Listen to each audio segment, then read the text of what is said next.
All right. I think we can go ahead and get started.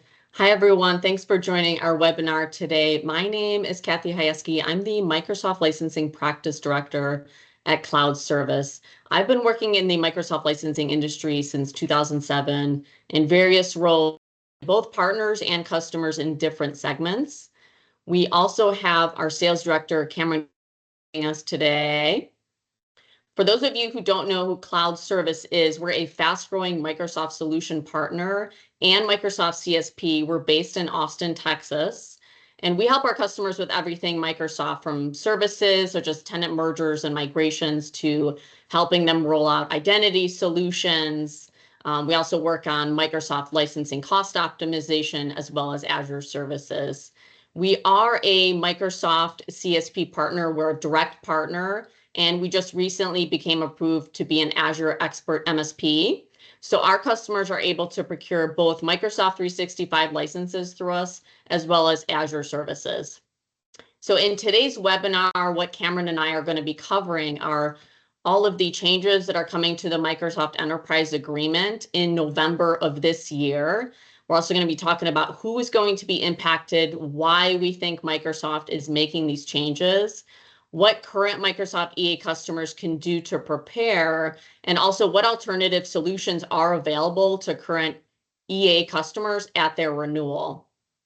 We do have our chat open today, so feel free to ask your questions in there, and then we'll also leave time at the end for Q&A. So first, I want to quickly walk you through the major milestones that Microsoft has made that have impacted the enterprise agreement over the past few decades, because really that's what has shaped where we are today. So back in the mid-1990s, Microsoft introduced the Enterprise Agreement, or EA, which really became the standard for larger organizations to purchase Microsoft licenses.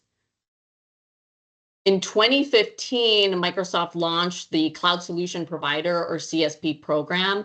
And around that time, they also started lowering the advisory fees for licensing solution providers, which are those very large resellers that help transact the Microsoft EA. So these were really early signs of changes to come. By 2016, Microsoft increased the minimum seat count to enter into an EA from 250 to 500, which pushed a lot of those smaller and medium-sized business customers away from the enterprise agreement. And then in 2017, Microsoft removed the Azure price level discounts, and they made an even bigger change in 2018 when they eliminated the level A discounts entirely on the enterprise agreement. So this meant that customers between 500 and 2,400 users were now going to be paying MSRP for those licenses. And fast forward to 2023, Microsoft moved to align the global prices of their cloud products with what US prices were. So this meant increases of anywhere from 9 to over 20% in countries around the world for cloud products.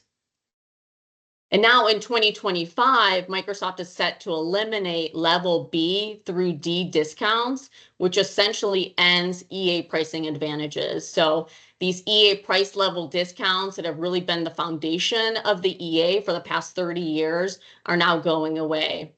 So large commitments really used to automatically earn customers these price breaks, that's all going away now. And we'll talk about what this means for pricing on current EAs, and more importantly, what the impact will be at the EA renewal next.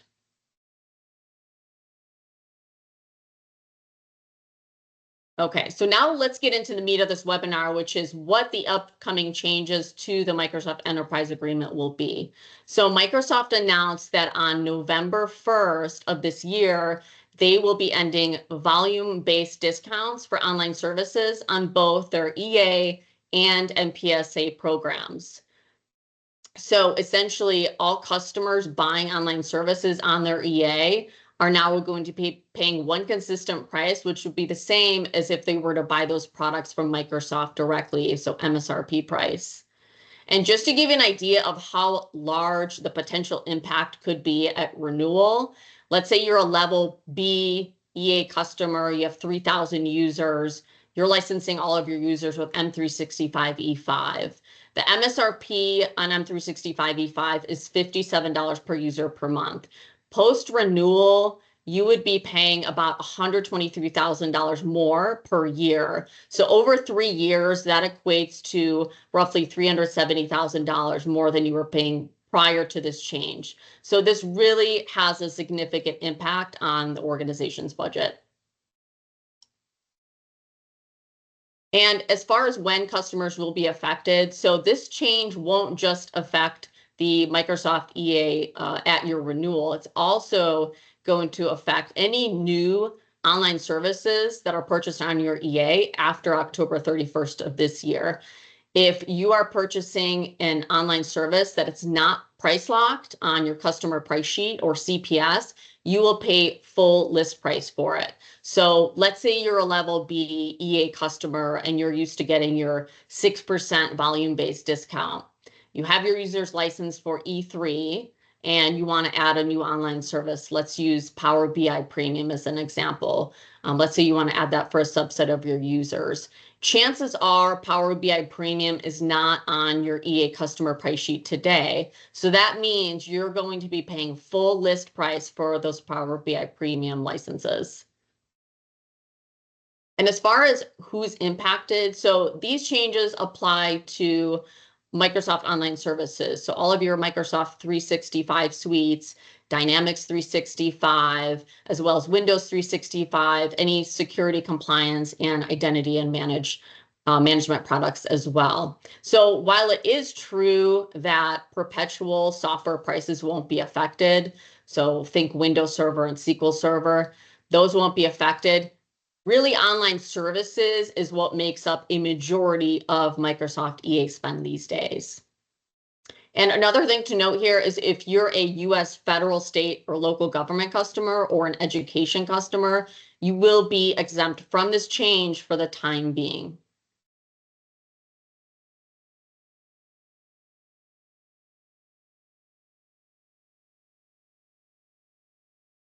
Okay. So now that we know what's changing, let's get into what EA customers can do about it. So for now, there's been no announcement about the EA officially going away, but obviously with this big change with the price level discounts going in, I think, the writing's on the wall that Microsoft is trying to shift away from the enterprise agreement, which really makes the EA less attractive anyway. So you can technically still renew into the EA if that's something you want to do, but we don't recommend that for many reasons, and we'll get into why in a little bit. So as an organization, you can still try to negotiate some discount off of MSRP prices at your EA renewal. Just keep in mind that negotiating substantial discounts with Microsoft has been much harder over the past 10 years. And the reason for that is Microsoft does not just want to extend discounts to customers just for the sake of doing it. They know you're probably not going to go in and rip out your Microsoft infrastructure and replace it with Google. So these days, really what you need to do is look at adding new workloads at your renewal to try to negotiate discounts. So whether that's adding more security products or compliance, Copilot. And if you're already on M365 E5 and you already have Copilot, you may look to have you add other products like Dynamics 365 or more Power Platform products. So that's really how Microsoft negotiations work these days. I worked with customers on Microsoft negotiations for many years, and it's very much give and get with Microsoft. So you give them something in terms of adding new workloads, and in return, they'll extend you a good discount. And as far as why did Microsoft make these changes, I mean, it's hard to say for sure, but we have our theories. So as you saw in the history of the EA timeline, this really been a long time coming with all the price level benefits that they've removed from the EA over the years for not just customers, but also partners that had supported it. That was a huge sign of this change that's coming here in the next few months. And the other thing too is Microsoft really wants to simplify their pricing models so that there's less complex pricing tiers, which not only makes them more profit because now you're paying more for the online services, but it's also better for their forecasting. They also want to push the value add services to the partners. It's not really just about customers buying these products anymore, but they actually want the customers to deploy the products in the environment. So having customers work with partners that can provide them not only the support, but also the services to roll out the products, that's a huge win for Microsoft. And then lastly, Microsoft really doesn't do support well. So if you don't have a unified support contract with Microsoft and you've had to submit tickets to them, you know exactly what I'm talking about. The wait time is long. The entire process is very frustrating. And of course, you can buy a unified support contract, which will help move your tickets up in line. But those support contracts are expensive. They start at about $50,000 and the cost only goes up from there because it's based on a percentage of your spend. So the more Microsoft workloads that you buy, the more expensive your unified support contract gets. And what we've seen is that with so many organizations now biting the bullet and buying the unified support contracts, the advantage that companies had years ago in terms of being able to get to the front of the line by just having that support contract really isn't so much the case anymore. So Microsoft made the very smart decision to push some of the support to their partners using the Cloud Solution Provider or CSP program. And last thing I want to touch on before I kick it over to Cameron is what can EA customers do? So most important thing is to start planning early. So even if your EA renewal is 1 to 2 years out, that's still not too early to start the planning process. And you should start looking at your options now and really start talking to partners that can help you model cost scenarios for your renewal. And you don't want to look at just EA, because if you're looking at just EA, you're looking at MSRP pricing. You'll also want to consider other programs such as CSP or Cloud Solution Provider. Cameron will talk a little bit more about this program in a little bit, but Microsoft has started adding 3-year term subscriptions to this program. And the program also gives customers a lot more flexibility and as well as potential savings. And keep in mind too, if you need to add new workloads to your EA, you don't necessarily have to add them to your EA. So there's no requirement in your enterprise agreement that states that you have to add subscriptions to your EA through the end of the term. So since you'll be losing that volume-based discount after November 1st, you have the option to add new workloads on another program, such as CSP, and you can negotiate a discount with that CSP partner. And finally, before your renewal, you want to make sure that you're working with a knowledgeable partner that really has the right licensing resources that can help you optimize your licenses. So there may be better ways for you to license your Microsoft environment that can result in substantial savings. So you really need someone that's educated in not just online services, but also on-premises licensing to help you with that. Because a lot of times what we see with customers that come to us, that there's always better ways to optimize their licensing, and it helps them save a lot of money at their renewal. Okay, so now I'm going to kick it over to our sales director, Cameron Kennedy, give us a little more insight into what CSP is and how CloudServus can help. Thanks, Kathy. Yeah, appreciate that. A lot of customers who have been on the enterprise agreement for years may not even be aware of what the Cloud Solution Provider agreement is. So really wanted to just break it down to the comparison. What are the same? What are the differences? What are the pros and cons to each? And for each customer, it's going to vary what they think they should be on.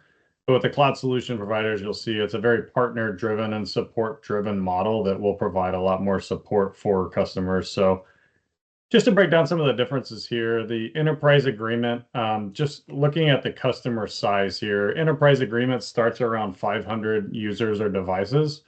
So this is geared towards those large organizations like Kathy mentioned earlier, where On the cloud solution provider side, there's no minimum size requirement. You can have as many users as you want on the cloud solution provider agreement. With the contract structure, the contract is directly with Microsoft and is typically a 3-year commitment. So you really need to know what your licenses are going to be looking like over the next 3 years. Whereas with the CSP, you're contracting through a CSP partner directly, and there are options to go with monthly or annual billing options. So finance teams like the monthly option a lot to help with cash flow and things like that.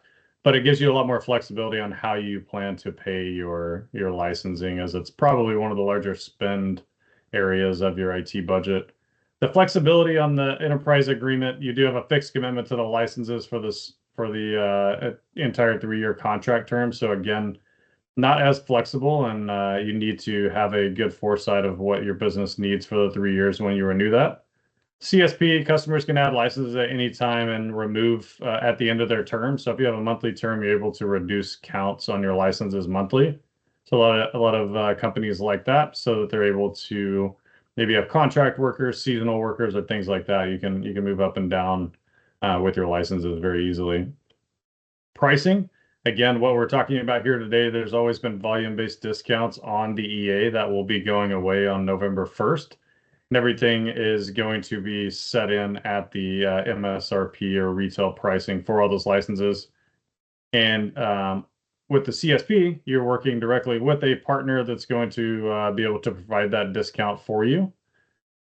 Billing, again, annual upfront payments with Microsoft, and then you can have monthly or annual billing through the CSP partner.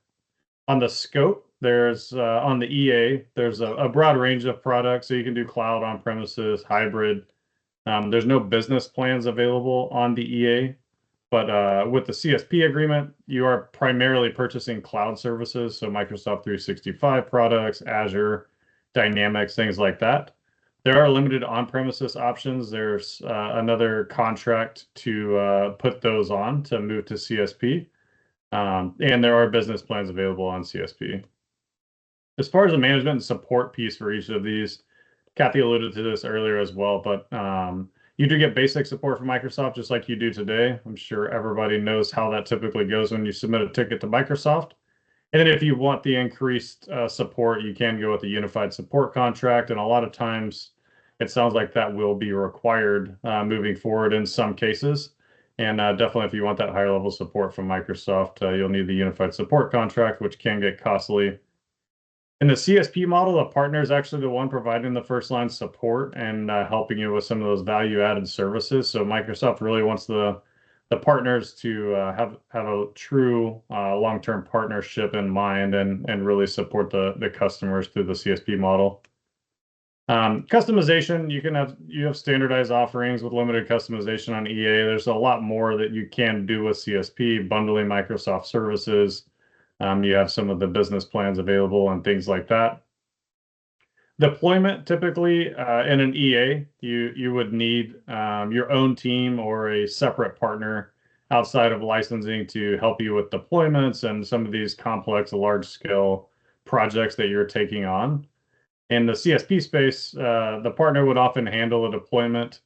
As a CSP partner, you typically are working hand in hand on a day-to-day basis. They have a pretty good idea of what your environment looks like, what you have deployed currently, and probably a good idea of what you should be moving to help with your business situation, whatever it is.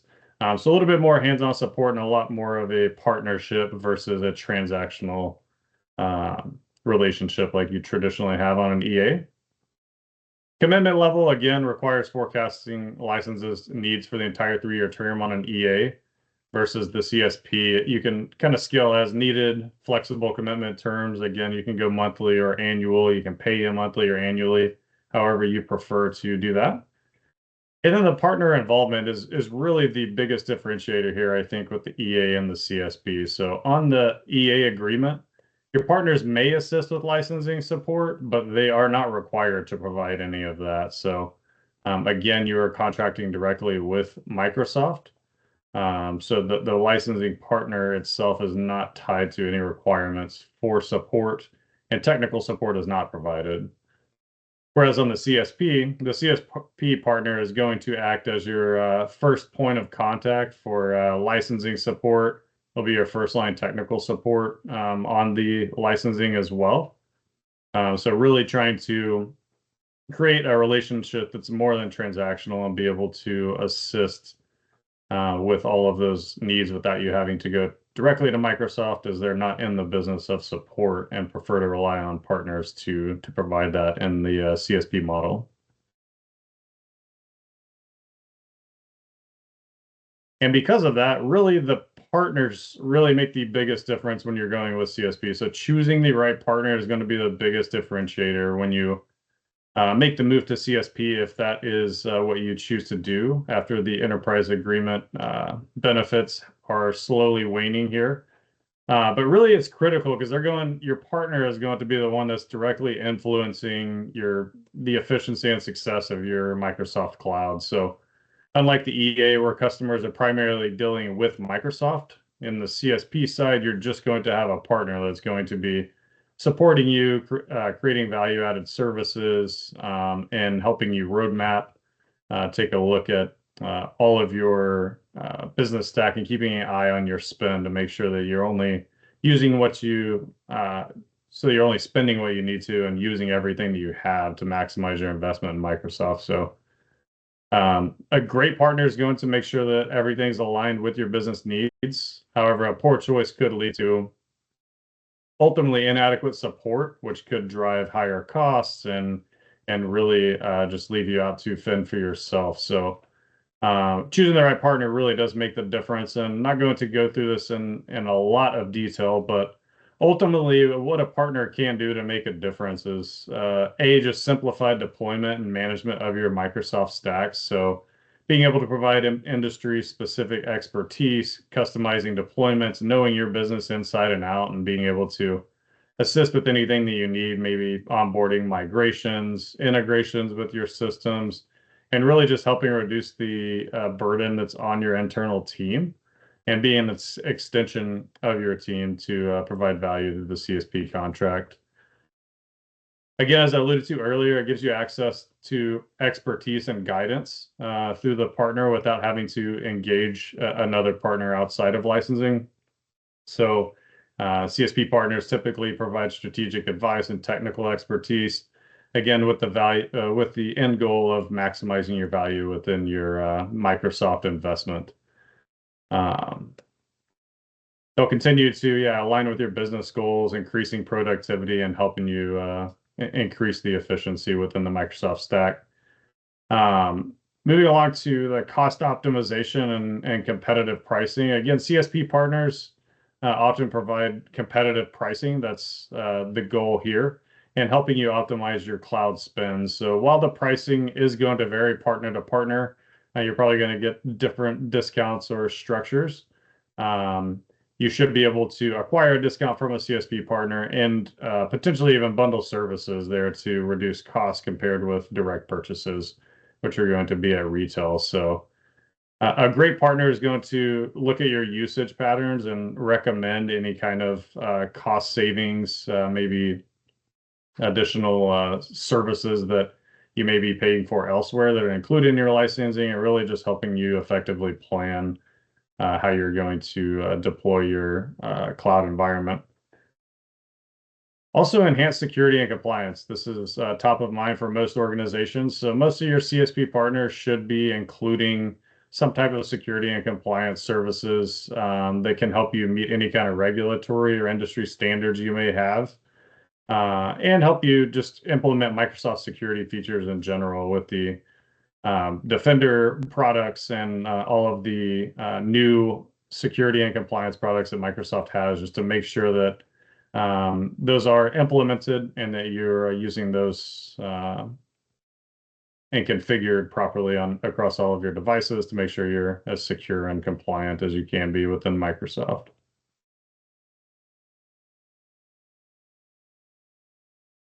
Couple of last things here. Another thing that is really good a lot of times that customers like to lean on is really local and regional expertise. So you may get with a large partner that is global, but that doesn't necessarily mean that they have local or regional expertise or within your industry. So a lot of CFP partners can often provide that localized support, really understanding your market, what the needs and regulations are, and can tailor solutions for you specifically. And really this contrast with the EAs, like I mentioned, that where Microsoft support is going to be more standardized support and less knowledgeable on your specific needs, and going to be less region specific.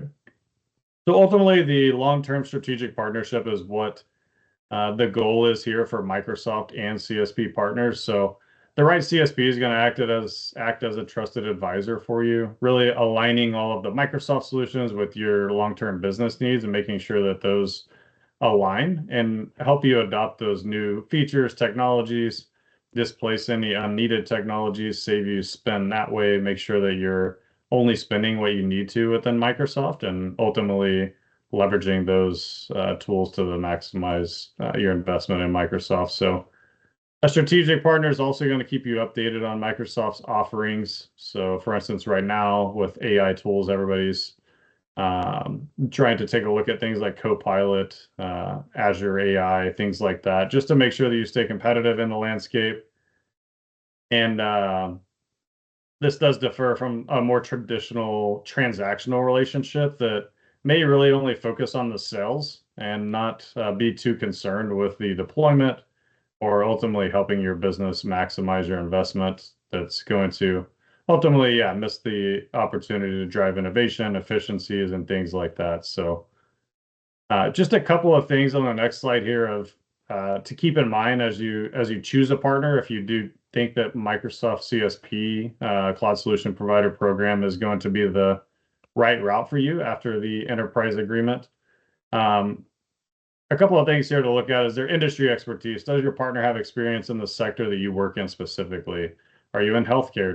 Does the CSP have other healthcare partners? Do they already have some familiarity with your processes? The service portfolio, do they offer value-added services like, yeah, managed IT, security, trainings, anything that you're going to expect from a partner?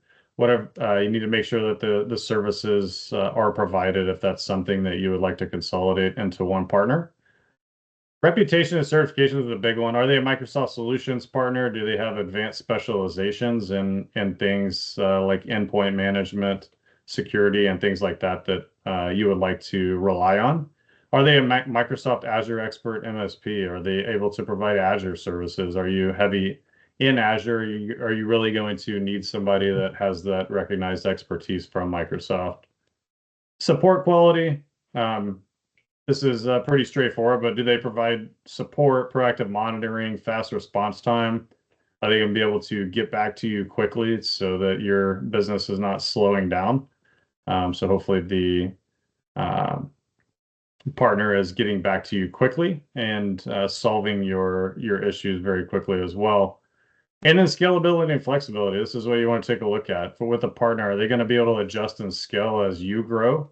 Are you going to outgrow your partner? Is that something that you have a concern about in the coming years? So on the transparency side, again, are their pricing and billing practices clear? Are they being transparent with you about what you're being billed, how you're being billed, what new services are going to cost when they come on, what percentage discount you have? Is that going to be clear and competitive, and making sure that you're, again, getting the best value out of a partner? And then references and reviews. This kind of speaks for itself, but yeah, check customer testimonials, case studies, validate the partner's track record with other customers. Are other customers getting fast response time? Are they getting first call resolutions? Are they having a really good experience with the partner that you're going to choose to go into a long-term relationship with? So a couple of tips here with just choosing the right partner. And just really quick to finish off, we are CloudServus. We are a CSP provider. We are based in Austin, Texas, and we're actually a Microsoft only consultancy and cloud solution provider. So we have decades and decades of experience on the Microsoft consulting and cloud solution provider side. So this is what we do day in and day out. We're very, very proud of the services we provide and have very many happy customers that we'd be happy to let you talk to. Some of those solution partner designations there, you can see we have several of those along with the Azure Expert MSP, which is the top Azure service firms in the United States. So really excited to have all of those to really solidify us as one of the top cloud solution provider partners. But Kat, if you just want to go to the next page. So the actual benefits of doing the CSP through CloudServus. So I know I mentioned quite a few things that you should be looking at with a partner. So another thing is starting on the left side under the licensing guidance. Does your partner have a self-service licensing portal? You don't want to be relying on emailing somebody to add licenses for you when you need them. You should have an option to be able to procure those licenses when you need them. So a self-service licensing portal is great. Having the proactive expertise on programs, products, and subscription is really key. This is what's going to keep you abreast of all these changes like we're covering today. Microsoft's constantly changing things. It's not ultimately your job to keep up with all of the Microsoft changes. It's up to hopefully a great partner that you have in your corner that's going to be keeping you updated on all of these and how that's going to impact your business, because a 6 to 12% increase on your expenses is typically not something that you want to be dealing with, and you'd like to put that off as long as possible. On the billing, being able to simplify your billing and consolidate it through a single partner. So getting that discounted Azure spend and Microsoft 365 through a single partner is a huge benefit. And keeping that all with a partner really just solidifies the long-term partnership and allows better support and typically has the cost savings as well. On the CSP support side, again, industry-leading CSP support response time and first resolution here at CloudServus. And then also we have Microsoft Partner Premier support. So that's included for all of our CSP customers. If we're ultimately not able to come to a resolution on a ticket that is sent in to us, we do have a Partner Premier support contract that we can leverage on your behalf to get you at the front of the line at Microsoft. So really a big benefit there to help navigate Microsoft once a ticket gets over to them. So we also have an entire team of high-level experts, cloud consultants available for implementation. So if you ever need helps road mapping, strategizing, taking a look at what your business need is, seeing if there's a Microsoft product that could potentially solve that issue for you and continue to make you competitive in today's landscape, we'd be happy to talk with you. And already having some familiarity with your business and environment through the CSP partnership really helps that. Ongoing value, we like to do regular business reviews, really just to review that spend, see if there's any optimization opportunities as SKUs continually change, as discounts continually change, any relevant updates. We like to just keep you updated and make sure that you are spending as little as possible, but also getting the maximum value out of your investment that you're going through. So ultimately, this is what you would like to see from a partner, somebody that's going to be in your corner long term. I do have one more slide that I really don't want to go through in depth, but I mentioned that we're an Azure Expert MSP. So you should have quite a few options with Azure Managed Services if that's something that you're looking for out of a partner to kind of centralize who you're doing different services with. So here's a couple of ours. So maybe you want to do some monitoring and incident response, your cost optimization, doing like a FinOps type engagement to make sure that everything is right-sized correctly in Azure. And again, you can read the other options here on the slide, but again, just wanted to show this as an example of what you should be seeing from CSP partners, especially if they're an Azure Expert MSP, offering some of these services as add-ons. So it's more of a one-stop shop and a true long-term partnership that's looking out for all of your spend with Microsoft and keeping you updated. All right. Thank you, Cameron. Tyler, do we have any questions in the chat?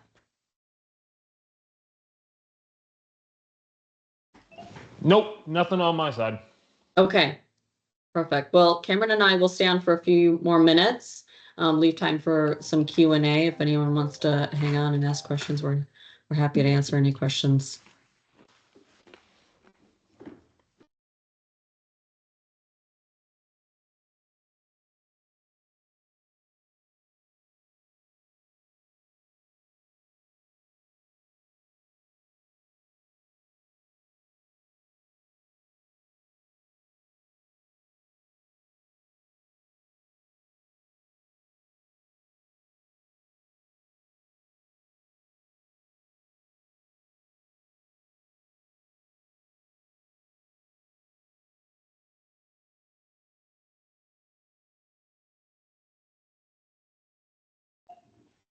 All right, Yeah, doesn't we'll sound like there's any questions. So Tyler, are we good to, oh, there's Yep. one question. Cameron, is that one that you can answer? Chat. Yeah, so the question we have here is for the monitoring and incident response here that we have pulled up, is that like an EDR SOC? So there are several different approaches to this. Yes, we do offer those type of services. So more of the MDR, EDR, SOC type services. So yes, the short answer is yes, that is what it is. There's several different approaches to that, but ultimately, if we have a customer that's looking for that, and we'd love to talk further through that with you if that's something that you're looking for. But yes, that is part of the service that we're referring to. Awesome. Thanks, Cameron.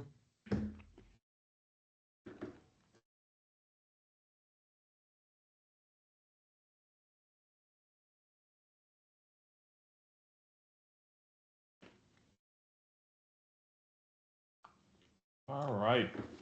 We'll close it out. Thank you, everybody. Thank you, everyone. Appreciate you joining. Thank you. Bye.